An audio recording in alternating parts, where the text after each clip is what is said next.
ನಮಸ್ಕಾರ. ಇದು ಸುದ್ದಿ ವಿಶ್ಲೇಷಣೆ. ನಾನು ಶಶಿಧರ್ ಭಟ್. ಇದು ನನ್ನ ಡಿಜಿಟಲ್ ವಾಹಿನಿ ಸುದ್ದಿ ಟಿವಿ.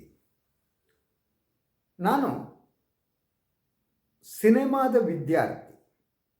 ನಾನು ಬಹಳ ಕಾಲ ಸಿನಿಮಾ ಪತ್ರಿಕೋದ್ಯಮವನ್ನು ಮಾಡಿದವನು. ಅದಕ್ಕಿಂತ ಬಹಳ ಮುಖ್ಯವಾಗಿ ಜಗತ್ತಿನ ಅತ್ಯುತ್ತಮ ಸಿನಿಮಾಗಳನ್ನು ನೋಡುವ ಹವ್ಯಾಸ ನನ್ನದಾಗಿತ್ತು. ಇತ್ತೀಚೆಗೆ ಅದು ಸಾಧ್ಯ ಆಗ್ತಾ ಇಲ್ಲ. ಆದರೆ ಬಹುಮಟ್ಟಿಗೆ ನಾನು ವಿಶ್ವದ ಒಳ್ಳೆಯ ಸಿನಿಮಾಗಳನ್ನು ನೋಡುವುದಕ್ಕೆ ಪ್ರಯತ್ನ ಮಾಡಿದ್ದೇನೆ. ಸೊ ನಾನು ನೋಡಿರುವ ಸಿನಿಮಾಗಳು ಏನಿವೆ ಅದು ಬೌದ್ಧಿಕವಾಗಿ ನನ್ನನ್ನು ಬೆಳೆಸುವಂತೆ ಇದ್ದದ್ದು ಅಂತ. ಈ ಮಾತು ಹೇಳುವುದಕ್ಕೆ ಬಹಳ ಮುಖ್ಯವಾದ ಕಾರಣ ಈ ವರ್ಷಾಂತ್ಯದಲ್ಲಿ ಬಂದ 2 ಸಿನಿಮಾ ಮತ್ತು ಆ ಸಿನಿಮಾಗಳು ಸೃಷ್ಟಿಸಿದ ವಿವಾದ ಅಂತ. ಕಿಚ್ಚ ಸುದೀಪ್ ಯುದ್ಧದ ಮಾತನಾಡಿದ್ರು. ಅದರ ಬಗ್ಗೆ ನಾನು ಕೂಡ ವಿಶ್ಲೇಷಣೆ ಮಾಡಿದ್ದೆ. ಸೊ ಅವರ ಸಿನಿಮಾದ ಬಗ್ಗೆ ಹೆಚ್ಚಿನ ಮಾತನಾಡೋದಕ್ಕೇನೂ ಇಲ್ಲ. ಯಾಕಂದರೆ ಅವರು ಅಭಿಮಾನಿಗಳಿಗಾಗಿ ಸಿನಿಮಾ ಮಾಡೋರು.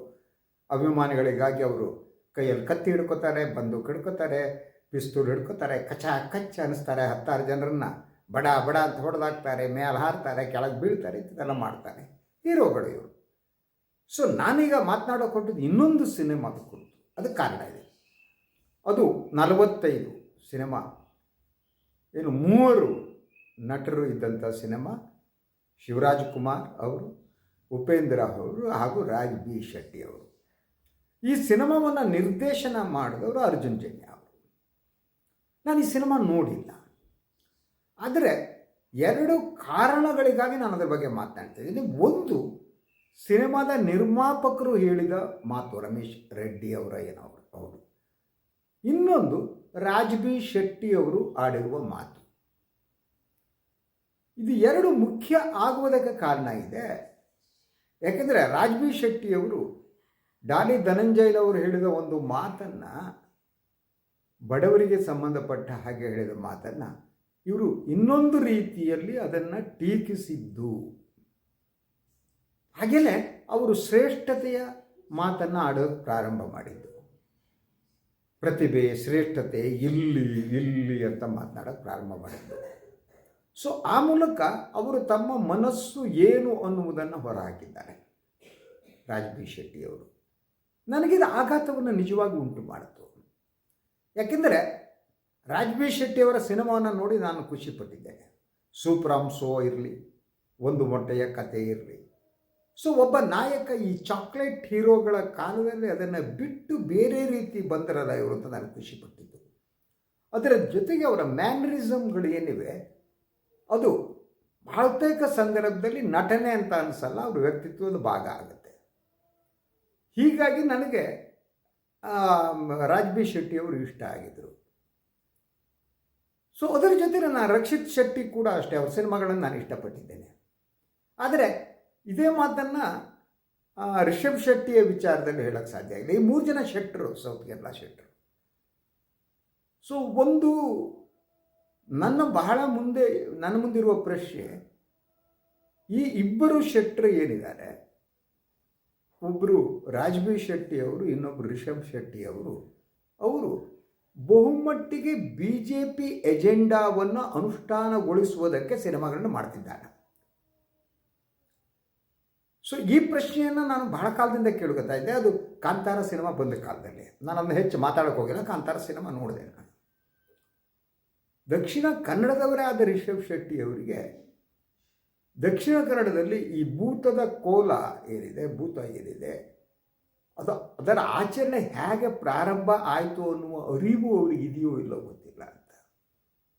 ಅದು ಒಂದು ರೀತಿಯಲ್ಲಿ ದಕ್ಷಿಣ ಕನ್ನಡ ಜಿಲ್ಲೆಯಲ್ಲಿ ಜೈನ ಅರಸರುಗಳು ನಡೆಸಿದಂತಹ ದೌರ್ಜನ್ಯದ ವಿರುದ್ಧದ ಒಂದು ಪ್ರತಿಭಟನೆಯಾಗಿ ಈ ಭೂತಗಳು ಹುಟ್ಟುಕೊಂಡಿದ್ದು. ಸೊ ಅದರಿಂದ ದಕ್ಷಿಣ ಕನ್ನಡಗಳ ಈ ಭೂತ ಆರಾಧನೆಯ ಪರಂಪರೆಯಲ್ಲಿ ಹಿಂದೂ ಮಾತ್ರ ಅಲ್ಲ, ಮುಸ್ಲಿಂ, ಕ್ರಿಶ್ಚಿಯನ್ ಭೂತಗಳು ಕೂಡ ಇವೆ. ಅದೊಂದು ಸರ್ವಧರ್ಮ ಸಮನ್ವಯತೆಯ ಸಂಕೇತ. ಹಾಗೆಯೇ ತುಳಿತಕ್ಕೆ ಒಳಗಾದವರು ಯಾರಿದ್ದಾರೆ ಅವರ ಪ್ರತಿಭಟನೆಯನ್ನು ದಾಖಲಿಸೋದು. ಈಗ ಭೂತ ಮೈ ಮೇಲೆ ಬಂದಂಥ ಸಂದರ್ಭದಲ್ಲಿ ದಕ್ಷಿಣ ಕನ್ನಡದಲ್ಲಿ ಅವರು ಬಹುತೇಕ ಜನ ದಲಿತ ಸಮುದಾಯಕ್ಕೆ ಸೇರಿದವರಾಗಿರ್ತಾರೆ.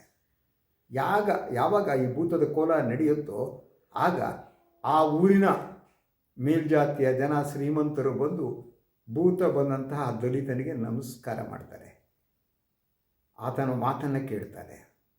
ಸೊ ಇದು ಇತಿಹಾಸದಲ್ಲಿ ಆದ ತಪ್ಪುಗಳಿಗೆ ಒಂದು ರಿಪೆಂಟೆನ್ಸ್ ರೂಪದಲ್ಲಿಯೂ ಇದೆಯೇನೋ ಅಂತ ನಾನು ಭಾಳ ಸಂದರ್ಭದಲ್ಲಿ ಅಂದ್ಕೊಂಡಿದ್ದು.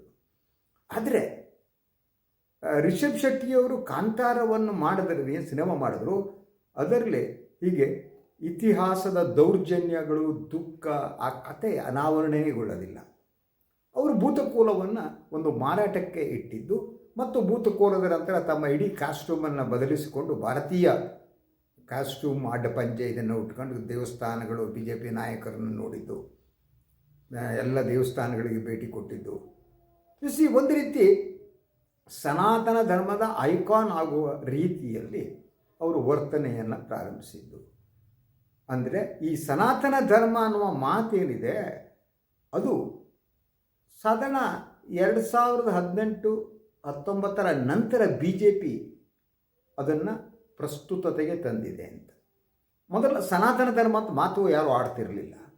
ಸನಾತನ ಅಂದರೆ ಹಳೆಯದು, ಓಲ್ಡು, ಆ ಹಳೆಯತಿಗೇನು ಬೆಲೆ ಇಲ್ಲ ಅನ್ನುವ ರೀತಿ ಮನಸ್ಥಿತಿ ಇಂಡಿಯಾದಲ್ಲಿತ್ತು.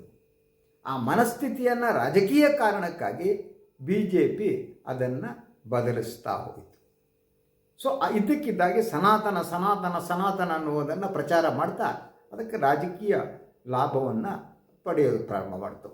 ಇದಕ್ಕೆ ಪೂರಕವಾಗಿ ರಿಷಬ್ ಶೆಟ್ಟಿಯವರು ಇಂಡೈರೆಕ್ಟ್ಲಿ BJP ಎಜೆಂಡಾ ಮತ್ತು BJPಯ ಮನಸ್ಥಿತಿ ಏನಿದೆ ಅದಕ್ಕೆ ನೀರೆರೆಯುವ ಕೆಲಸವನ್ನು ತಮ್ಮ ಸಿನಿಮಾದ ಮೂಲಕ ಮಾಡೋರು.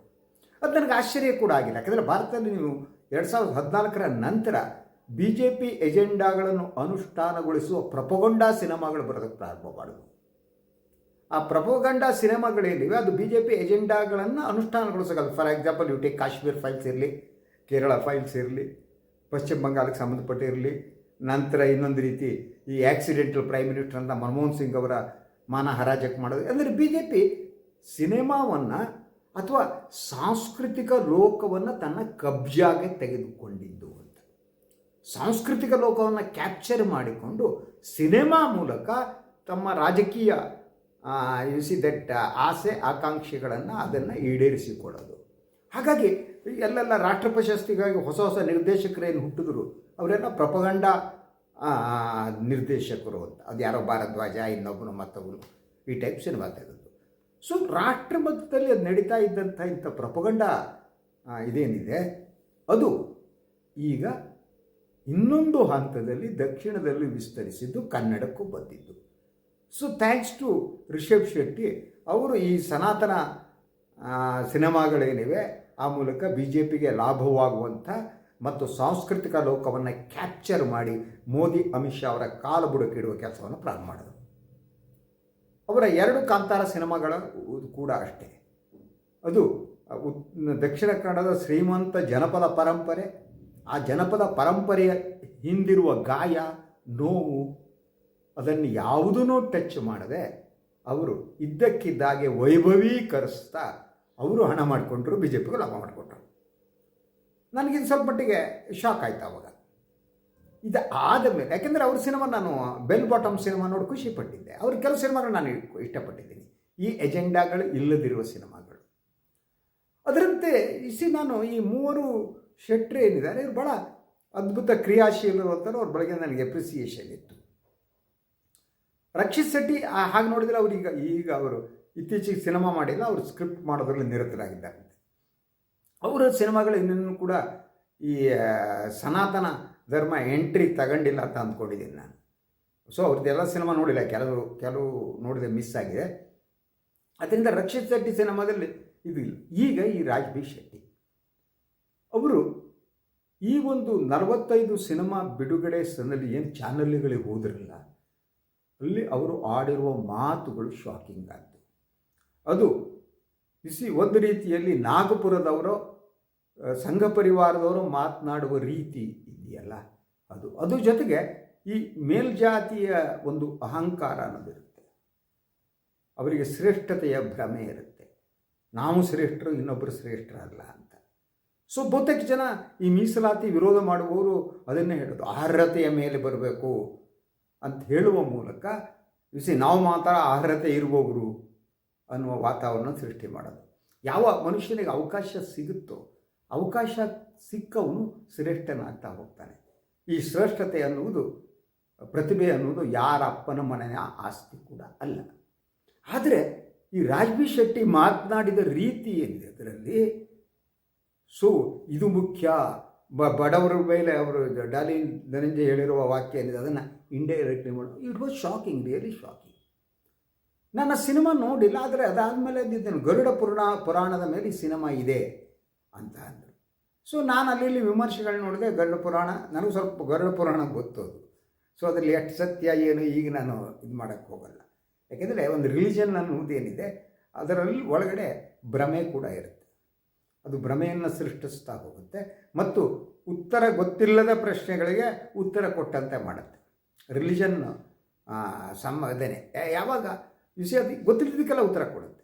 ಸೊ ಆದರೆ ನೀವು ಕೂತ್ಕೊಂಡು ನೋಡಿದರೆ ಅದು ಸತ್ಯವ ಸುಳ್ಳ ಅಂತ ಶುರುವಾಗುತ್ತೆ. ಯಾಕೆಂದರೆ ಗರುಡ ಪುರಾಣದಲ್ಲಿ ಸತ್ತ ತಕ್ಷಣ ಜೀವ ಹೇಗೆ ಹೋಗುತ್ತೆ, ಎಲ್ಲಿ ಹೋಗುತ್ತೆ, ಇನ್ನೇನಾಗುತ್ತೆ ಅನ್ನುವ ವಿವರಣೆಗಳಿವೆ.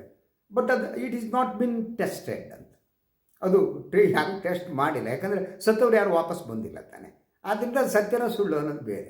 ಸೊ ಇದನ್ನು ಪ್ರಚಾರ ಮಾಡೋದು ಎಷ್ಟರ ಮಟ್ಟಿಗೆ ಸರಿ ಅನ್ನೋದು ಒಂದು ಪ್ರಶ್ನೆ. ಅದ್ರ ಒಂದು ಸಿನಿಮಾವಾಗಿ ನೋಡಬೇಕು ಅನ್ನೋ ದೃಷ್ಟಿಯಿಂದ ನಾನು ಸುಮ್ಮನಿದ್ದೆ. ಆದರೆ ಇವತ್ತು ಅದರ ನಿರ್ಮಾಪಕರ ಕುರಿತು ಒಂದು ಪ್ರಜಾವಾಣಿಯಲ್ಲಿ ಅವ್ರ ಮಾತಿನ ಒಂದು ಐಟಮ್ ಬಂದಿದೆ. It was shocking to me. ಯಾಕೆಂದರೆ ಅದು ಪ್ರಜಾವಾಣಿ ಬ್ರ್ಯಾಂಡಿಂಗ್ ಅಂತ, ಅಂದರೆ ದುಡ್ಡು ಕೊಟ್ಟು ಹಾಕಿಸಿದ್ದು ಅಂತ. ಸುಮಾರು 4-6 ಪ್ಯಾರ 8 ಪ್ಯಾರ ಇದೆ. ಅದರಲ್ಲಿ ಅವರು ಸನಾತನ ಧರ್ಮದ ಬಗ್ಗೆ ಮಾತಾಡ್ತಾರೆ. ಸೊ ನಮ್ಮ ಸನಾತನ ಧರ್ಮದಲ್ಲಿರುವುದನ್ನು ಜನರಿಗೆ ತಿಳಿಸುವುದಕ್ಕಾಗಿ ಇನ್ನೊಂದಕ್ಕಾಗಿ ಸಿನಿಮಾ ಮಾಡಿದ್ದೀನಿ ಅಂತ. ಮೊದಲನೇದಾಗಿ ಇವರಿಗೆ ಸನಾತನ ಧರ್ಮ ಅನ್ನೋದು ಈ ರೆಡ್ಡಿಯವರಿಗೆ ಹೇಗೆ, ಈ ಅರ್ಜುನ್ ಜನ್ಯ ಅವರಿಗೆ ಏನು ಗೊತ್ತಿದೆ? ಸನಾತನ ಧರ್ಮ ಅಂದರೆ ಯಾವುದನ್ನು ಸನಾತನ ಧರ್ಮ ಅಂತೀರಿ? ಗರುಡ ಪುರಾಣದಲ್ಲಿ ಇರುವುದು, ನೀವೊಂದು ಸಿನಿಮಾ ತಗೊಳ್ಳೋದು ಬೇರೆ, ಅದರಲ್ಲಿ ಇರುವುದೆಲ್ಲ ಸತ್ಯ ಅಂತ ತೀರ್ಮಾನಕ್ಕೆ ಹೆಂಗೆ ಬರ್ತೀರಿ ನೀವು ಸತ್ತು ಹೋಗ್ಬಿಟ್ಟು ವಾಪಸ್ ಬಂದಿದ್ದೀರಾ? ಇದೇನಿದೆ, ಇಂಥ ಧಾರ್ಮಿಕ ಅಂಶಗಳನ್ನು ಪ್ರಚಾರ ಮಾಡುವುದಕ್ಕೆ ನೀವು ಸಿನಿಮಾ ಮಾಡಿದ್ದೀರಿ ಅಂತ ಅಂದರೆ ನನಗೆ ಆಗ ಅನ್ನಿಸಿದ್ದು, ಈ ರಾಜ್ಬಿ ಶೆಟ್ಟಿ ಆಡಿರುವ ಮಾತಿಗೂ ಹಾಗೆಯೇ ಇದರ ನಿರ್ಮಾಪಕರ ಉದ್ದೇಶಕ್ಕೂ ಏನೋ ಒಂದು ಸಾಮ್ಯತೆ ಇದೆ. ಆದ್ದರಿಂದ ಸಾಮಾನ್ಯರಲ್ಲಿ ಸಾಮಾನ್ಯರಂತೆ ಪಾತ್ರಗಳನ್ನು ಮಾಡ್ತಾ ನಮ್ಮೆಲ್ಲರ ಮನರಂಜಿಸಿರುವಂತಹ ರಾಜ್ಬಿ ಶೆಟ್ಟಿ. ನಾನು ಅವರ ಸಿನಿಮಾಗಳನ್ನು ಒಂದು ಮೊಟ್ಟೆ ಕತೆ ಬೇಜಾರಾದಾಗಲೂ ನೋಡ್ತೀನಿ ಇದರಲ್ಲಿ. ಹಾಗೆಯೇ ಸೂಪ್ರಾಮ್ ಶೋ ಕೂಡ ನಾನು 2 ಸಲ 3 ಸಲ ಎಂಜಾಯ್ ಮಾಡೋದಕ್ಕೆ ನೋಡ್ತೀನಿ, ಈ ದಕ್ಷಿಣ ಕನ್ನಡದ ಕಲ್ಚರು ಬದುಕು ಸಂಬಂಧಪಟ್ಟ ಹಾಗೆ. ಆದರೆ ಈಗ ಅವರು ಈ ಒಂದು ಆಡಿರುವ ಮಾತಿದೆಯಲ್ಲ, ಶ್ರೇಷ್ಠತೆ, ಭ್ರಮೆ, ಸನಾತನ ಧರ್ಮ ಅಂಶಗಳು ತಿಳಿಸ್ತೀನಿ. ಸೊ ಇವರ ಉದ್ದೇಶ ಅವರ ಸ್ನೇಹಿತರ ಉದ್ದೇಶಕ್ಕಿಂತ ವಿಭಿನ್ನವಾಗಿಲ್ಲ ಅಂತ ನನಗೆ ಅನಿಸೋಕೆ ಪ್ರಾರಂಭ ಆಯಿತು. ಅವರ ಸ್ನೇಹಿತರು ಅಂದರೆ ರಿಷಬ್ ಶೆಟ್ಟಿ. ಅಂದರೆ ರಿಷಬ್ ಶೆಟ್ಟಿ ಮತ್ತು ರಾಜ್ಬಿ ಶೆಟ್ಟಿ ಇಬ್ಬರ ಉದ್ದೇಶ ಕೂಡ ಸನಾತನ ಧರ್ಮದ ಪ್ರಚಾರದ ಕೆಲಸ ಮಾಡುವುದೇ ಆಗಿದೆಯಾ? ಇವರಿಗೆ ಸನಾತನ ಧರ್ಮ ಗೊತ್ತಿದೆಯೋ ಅಥವಾ BJP ಪ್ರಣೀತವಾದ ಸನಾತನ ಧರ್ಮ ಏನಿದೆ, BJP ರಾಜಕೀಯ ಕಾರಣಕ್ಕಾಗಿ ಸನಾತನ ಧರ್ಮವನ್ನು ಬಳಸ್ತಾ ಹೋಗ್ತಾ ಇದೆ, ಅದನ್ನು ಪ್ರಚಾರಕರಾಗಿದ್ದಾರಾ ಇವರು ಅಂತ ನನಗೆ ಅನಿಸೋದಕ್ಕೆ ಪ್ರಾರಂಭ ಆಯಿತು. ಈಗ ನನಗದು ನಿಜ ಅನಿಸುತ್ತೆ. ಆದ್ದರಿಂದ ಇವರನ್ನು ಸೀರಿಯಸ್ ಆಗಿ ತಗೋಬೇಕಾದಂಥ ಅಗತ್ಯ ಇದೆ ಅಂತಲೂ ಅನಿಸಲ್ಲ ನನಗೆ. ಯಾಕೆಂದರೆ ಇವರು BJPಯ ಸಂಘ ಪರಿವಾರದ ಏಜೆಂಟರಾಗಿ ಸಿನಿಮಾ ಮಾಡ್ತಾರೆ. ಇನ್ನೂ 10 ಸನಾತನ ಧರ್ಮವನ್ನು ಉಳಿಸುವ ಸಿನಿಮಾ ಬರ್ಬೋದು, ಆದರೆ ಸಿನಿಮಾ ಆಗಲ್ಲ. ಸಿನಿಮಾ ಎಂಥ ಕ್ರಿಯೇಟಿವ್ ಆರ್ಟ್ ಅಂದರೆ ಅದು ಎಲ್ಲ ಬೇಲಿಗಳನ್ನು ಒಡೆಯುತ್ತಾ ಉಲ್ಲಂಘಿಸುತ್ತಾ ಹೋಗಬೇಕು. ಚೌಕಟ್ಟುಗಳು, ಸಿನಿಮಾ ಅನ್ನುವುದು ಇಟ್ಟಂಗಿಗಳನ್ನು ಮನೆ ಕಟ್ಟಿದ ರೀತಿ ಕಟ್ಟೋದಲ್ಲ. ಸಿನಿಮಾದಲ್ಲಿ ಒಂದು ಉಲ್ಲಂಘನೆ ಇರಬೇಕು, ಸಿನಿಮಾದಲ್ಲಿ ಒಂದು ಪ್ರತಿಭಟನೆ ಇರಬೇಕು, ಸಿನಿಮಾದಲ್ಲಿ ಒಂದು ಶೋಧನೆ ಇರಬೇಕು. ಅದು ನಮ್ಮ ಮನಸ್ಸನ್ನು ಶೋಧಿಸಬೇಕು, ಮನುಷ್ಯನ ಸಂಬಂಧಗಳನ್ನು ಶೋಧಿಸಬೇಕು, ಇತಿಹಾಸವನ್ನು ಶೋಧಿಸಬೇಕು. ಒಂದು ಜನಪದ ಕಥೆಯನ್ನು ಇನ್ನೊಂದನ್ನು ತೆಗೆದುಕೊಂಡ್ರೆ ಅದನ್ನು ವಿಭಿನ್ನ ದೃಷ್ಟಿಯಿಂದ ನೋಡಬೇಕು. ಅದು ಯಾವುದು ಮಾಡ್ದೇನೆ ಬಿ ಜೆ ಪಿ ಏಜೆಂಟ್ರಂತ ಮಾಡಿದರೆ ಇವರು 3ನೇ ದರ್ಜೆಯ ಒಬ್ಬ ನಿರ್ದೇಶಕರು ನಟರು ಮಾತ್ರ ಆಗಿರುತ್ತಾರೆ. ಇದು ಇವತ್ತಿನ ಸುದ್ದಿ ವಿಶ್ಲೇಷಣೆ. ಇನ್ನೊಂದು ವಿಚಾರ ಮತ್ತೆ ಬರ್ತೀನಿ. ನಾನು ವಾಯಿನ್ ಲೈಕ್ ಮಾಡಿ, ಸ್ವಲ್ಪ ಮಾಡಿ, ಬೆಲ್ ಐಕಾನ್ ಪ್ರೆಸ್ ಮಾಡೋದಕ್ಕೆ ಬರಬೇಡಿ. ಹಾಗೆಯೇ ಸಾಧ್ಯ ಆದರೆ ಸಹಾಯ ಮಾಡಿ, ಸ್ವತಂತ್ರ ಪತ್ರಿಕೋದ್ಯಮಿಯನ್ನು ಉಳಿಸಿ, ನನ್ನನ್ನು ಬೆಂಬಲಿಸಿ. ನಮಸ್ಕಾರ.